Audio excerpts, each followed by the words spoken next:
Hi, my name is Aaron and this is my show, Re-Education.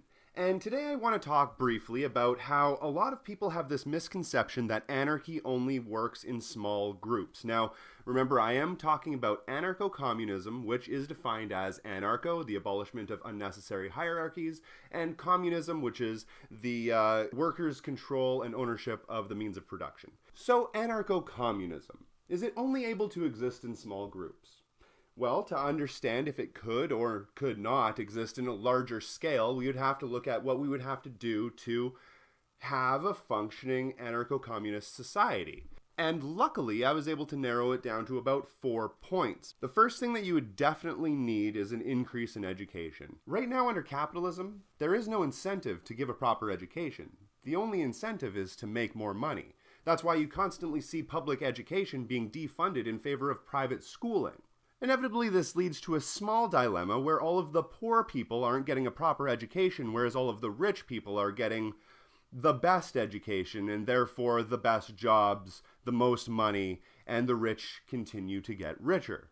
But under an anarcho-communist model, the incentives are completely different. The incentives are for the increase of health and well-being and the reduction of pain and suffering. And that's simply because the people are themselves their own bosses. And they don't want themselves to be in harm's way. It's fairly simple to understand. When you have a system that only incentivizes profit, you're only incentivizing profit. You're never ever going to incentivize human development. It's such a ridiculously obvious and simple conclusion. Okay, so bullet point number 2. You're going to have total transparency.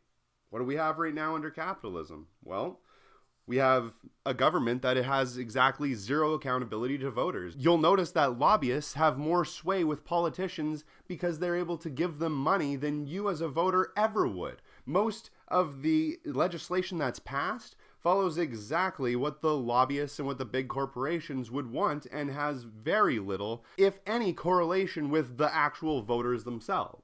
And I mean, it's the most obvious thing when you look at it. I think something like 71% of Americans want to have socialized medicine. They want to have a single-payer system.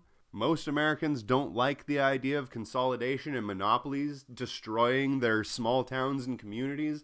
Most Americans don't love the idea that the only thing that they can afford to buy to eat is the most unhealthy, disgusting food possible. And you look at all of the shady things that happen with your money that you give to the government. Think about this. You get a receipt every time you go to the grocery store and you buy groceries.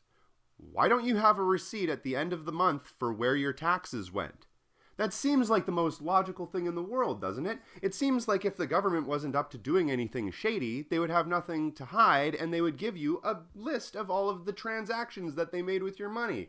On December 21st, they spent this much on the military, and on this date they spent this much on healthcare, and on this date they spent this much on infrastructure. Why don't we know these things? Why do we have to Google this stuff and look it up and spend hours trying to research those kinds of things when it should be available to us? Not just if we need it, but if we don't even need it. We just get it anyway.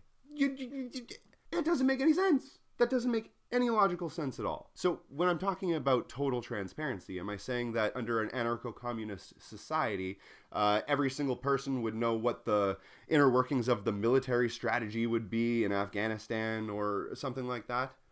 No.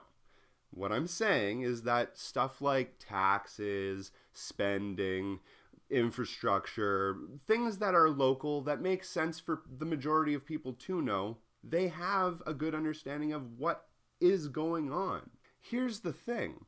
When you're talking about groups in general, and you're talking about small ones and larger ones and larger ones, when does a small group become a large group? Is there a specific number? I mean, if voting works for 10 people, would it not work for 11? Would it not work for 15? Would it not work for 40?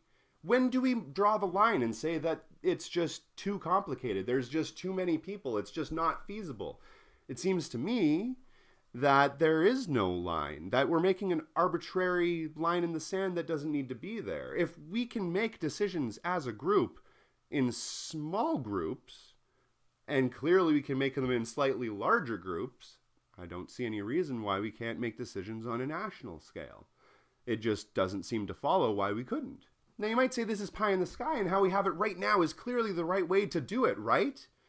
Well, I would say that right now you only get to vote in one of two parties, and each community that you are involved in is completely at the whim of any elected official that you happen to put into power with voting. And most people vote for the person that had the most money and was able to put out the most advertisements. So usually the person with the most bias towards capital is the one that ends up in power. And they're usually the ones that get bribed the easiest.